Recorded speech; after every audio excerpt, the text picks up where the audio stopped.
Welcome to this month's episode of Noble Sustainability Stories.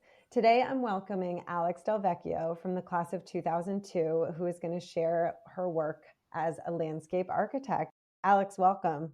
As a landscape architect, can you tell us about your day-to-day? What are the different components of your job? Sure. So it's funny, everyone has this expectation that landscape architects are just, tromping across fields. But unfortunately, I mostly spend my time, at least during the winter, especially in an office in front of a computer. I do a lot of project management in terms of working with clients or different consultants, engineers, architects, whomever, as well as drawing, literally drafting, designing, researching regulations or code, plant palettes, what it may be. And then I do often get to I do construction administration observation. So when a design is being installed, I'll go sort of check and see the progress, make sure it conforms to what we've put on the plans. Yeah, now you've worked on both coasts, California and Oregon, and now you're based in New Hampshire. What are the biggest differences you see in your job on the two coasts? Oh, that's a really good question. It's so interesting because really the geographic region can change so many things about a project or the type of projects that you work on. For instance, in Los Angeles, I would say just incomes are higher. There was more residential work than in the Pacific Northwest.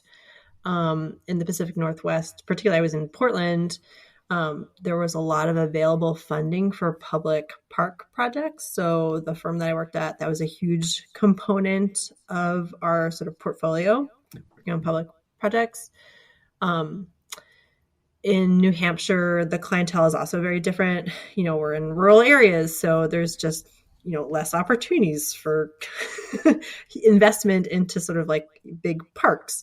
And also the demographics, who are the people investing a lot of money into their properties. It often ends up being not exclusively, but people who have second homes on lakes or whatnot. So that can be a huge part of the difference, but also just the topography, the climate, sort of available water resources really changes how we approach the design. Obviously in Southern California, and it's creeping further up the coast into the Pacific Northwest, water is a huge concern. The West Coast has been in drought for years.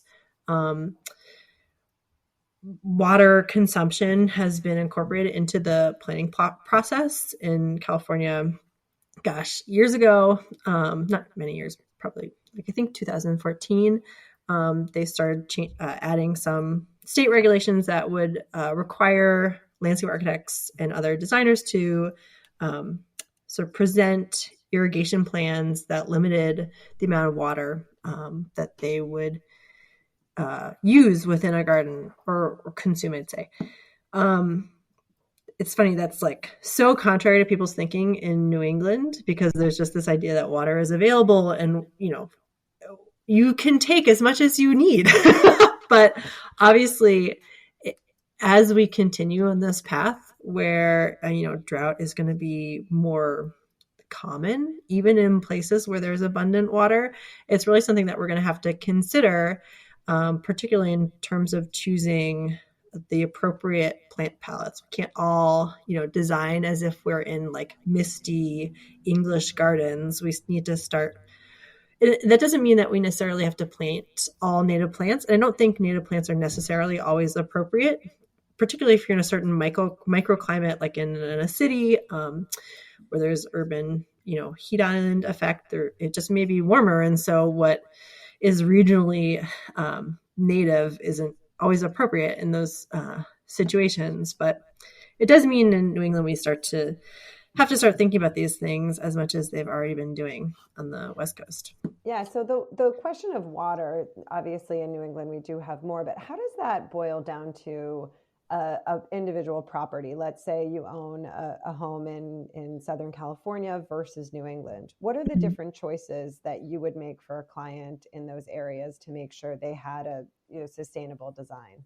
Mm-hmm. Well, I'm hopefully choosing there's this saying like the right plant for the right place. I'm hopefully making choices that are appropriate both for what the client needs and wants, but also appropriate for the climate. So we're not putting hydrangeas in Southern California. We're not putting a plant that's going to require a lot of resources to look good, because it's not only that it needs a lot of water to survive. Uh, there can be plants that are just a lot less resistant to disease if they don't have the resources that they need. And this also is important to consider with climate change in general, as our zones, our hardiness zones, sort of creep upwards and it gets warmer in different places. That's going to expose plants to different types of conditions that they may or may not be adapted to. So that means that plants also sort of creep into different regions, which can be good or bad. But it also means that like your paper birches, which are sort of emblematic of upper northern New England, may not any longer be suited to that location, depending on where you are, because it needs that really cold snap to be to go dormant and resist diseases and whatnot. So that's so interesting. So last month we had someone on the podcast, Sheldon Ross, who talked about sort of disaster management. Are there steps that you take to help clients protect their homes against wildfires, for example? Mm-hmm. Yeah, for sure. So again, the disaster preparedness really relates to the geographic region. So West Coast fire is a huge concern and something that we plan for within our landscape designs, particularly in sort of the wildlife urban interface areas. Those are particular zones where fires are more frequent. We're creating these sort of fire breaks around properties to try to block fires from coming across onto your home. It's reducing fuel, particularly undergrowth brush that may accumulate in a certain rings around your home. It's also planting very high water plants very close to the home. Again, this is all trying to reduce fuel so that something just doesn't burn through. Of course, disasters come in lots of different forms. So while thinking about fires is really pertinent to the West Coast, in the Northeast, that's not as common anymore, but thinking about water, particularly how water flows, we're having a lot more frequent sort of severe rain events. So in those situations where we've had, like last summer, storm after storm after storm, the soil is pretty well saturated, and thus it's less able to absorb water from percolating through. So it might mean, water just sort of sheet flowing off into different locations. In terms of property owners can do, you want to make sure that you're never grading towards your home. Water is always flowing away from your foundation. And also just in protecting your landscape in general, think about where water can sit for a while. You don't always need, or I should say, if you have a part of your lawn that's just naturally soggy, think about replacing that turf with plants that are able to sustain sort of like high and low levels of water and still look good. So it's really making these shifts to accommodate the natural drainage patterns and allow water to sort of sit for a little bit while it can percolate into soil. So there's definitely little things that you can do that could have a huge impact. One thing that we've talked about is that some clients, or even cities, I guess, who are doing public spaces, have this idea of what they want, what looks right. You mentioned hydrangeas. That's such a beautiful flower, but anyone who's tried to take care of it knows that it's a lot of work and a lot of water. Do you ever have conflicts or just sort of examples of when you've had a client who thinks they know what they want and you have to educate them on what might make more sense in that situation? Yeah, that is so true. And the first part of my career, the majority of my career was in Southern California, and that came up a lot in terms of what people sort of believe is the ideal landscape sort of archetype of a lawn. Often plants from New England, which don't really necessarily have a place. I mean, some might, but not all of them in California gardens. Um, and they like harken back to this sort of English garden style planting that again isn't necessarily appropriate. So we're always trying to offer these alternative visions for what a property could look like, and it might be more scrubs like chaparral. It could be larger ornamental grasses. It could be even edible plants in your front yard. That was like a fad that happened a couple of years ago. But all of these are just alternatives, really. We don't need to all have the exact same type of landscape. And really, hopefully, what any designer can do, or anyone really, is to think about what the particular qualities, climate, anything of your property are, and then make decisions based on the realities of that site. So, yeah, that's often a little bit of a fight. And I think at least in New Hampshire, we're oftentimes pushing people, again, to reduce lawn because no one's actually using the lawns that they have. I mean, if you have small kids or animals that are running around, for sure, but a lot of people just have it and then, they never go outside and use it. So why not replace it with something that is less maintenance intensive, requires less fertilization, or fertilizer, requires less water. And then, there's like financial incentives to do that because you're spending less. But also I think it will look more beautiful and unique too. So Can you tell us about those financial incentives, that idea that, when you install a landscape that the family may or may not be thinking about at the time of installation? How do you think about the long term? Mm-hmm. Yeah. So this is a big issue particularly in the West Coast, where, water can be costly. In Portland, Oregon, this was also the case, just based on sort of infrastructural changes that they've done recently, or in the last 10 years. Water is more expensive than if you have a well in rural New Hampshire. So just bringing that to people's attention that, you can save a lot of money by just reducing the type of irrigation system that you use, or just the plant palette too. There's also in different parts of the country more punitive systems.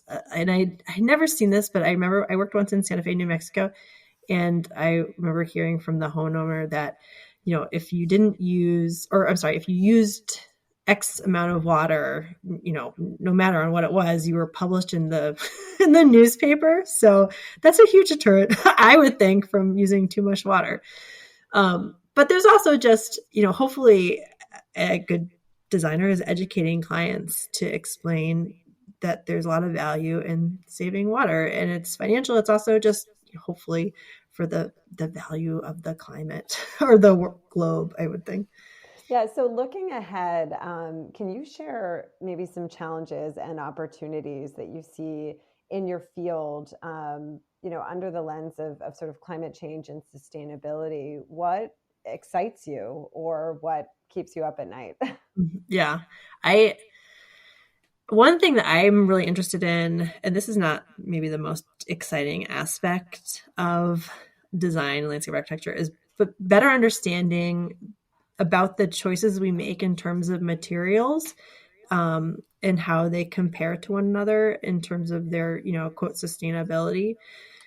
Because we have a lot of options as designers. We can put in stone patios, we can put in like thermery, which is a type of kiln dried wood decks, and in each of them are considered sustainable based on the person that you talk to. And there are really sustainable aspects to them, but it's sometimes hard to understand, at least in my perspective, like what are all of those life cycle costs in terms of replacing the material. So it's like how long until it starts to break down, it fails, the overall cost, the transportation costs. I don't think we have a great system to compare these different types of materials and all of the various costs. And different places are making this more of a priority. Like in Portland, Oregon, I know they're tracking, at least for the public projects that I worked on, they're really tracking, how concrete is manufactured, the carbon that's emitted through that process.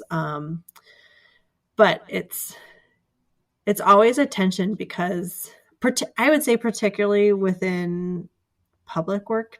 So I worked on a playground and for many years that's just almost done being installed right now in Portland. It's really exciting.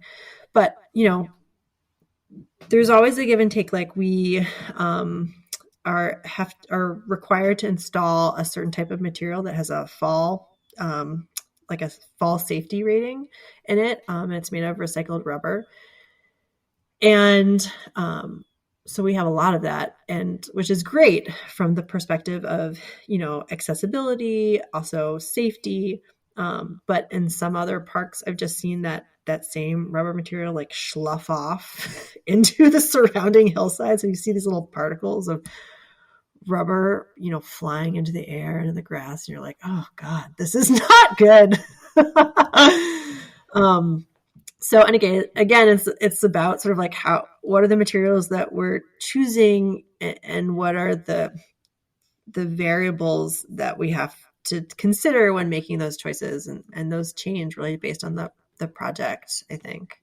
In terms of sort of just exciting opportunities, I think that the profession in general is really well suited to sort of deal with the, changing conditions that we're faced with. And hopefully we're going to be creating more adaptive landscapes that resiliency is a big word in the field. So that are resilient, that can take, additional water, stormwater, that can sort of deal with drought, that, are planned to absorb these larger shifts. And what's exciting is that people, regular lay people are going to become more and more aware of how these small changes can make a huge impact on their experience of outdoor spaces. And like we've talked about, like their pocketbooks, and also these choices will hopefully benefit, the larger society. Alex, thank you so much for your time.